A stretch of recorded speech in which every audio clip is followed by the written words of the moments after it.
Il-Gvern ta' Malta rreġistra kumpanija ġdida bl-isem ta' Malta Air Travel Services li b'kapital ta' 70 miljun euro se tieħu f'idejha drittijiet tal-operat magħrufa bħala landing rights fuħut mill-ajruporti ewlenin fl-Ewropa.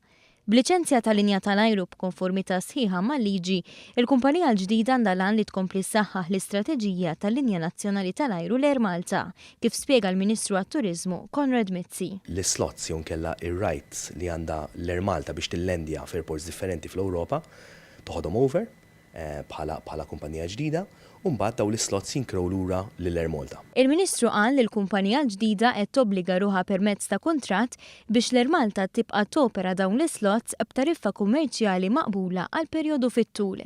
Il-Ministru refera wkoll għall-aħħar ftehim kollettiv li għad irid jintlaħaq mal-bdoti tal-Air Malta u f'dal kuntest qal li ngħatat l-aħjar offerta possibbli bilan li jintlaħaq qbil fis-sigħat li ġejjin. Għaldaqstant illejla hemm extraordinary general meeting tal-Assoċjazzjoni tal-Piloti fejn se jiddiskutu l-proposti tagħna.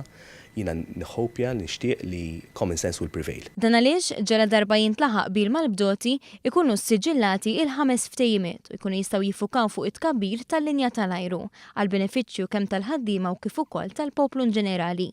B'hekk dil-kumpanija l-ġdida se tkompli ssostni l-istrateġija tal-Air Malta.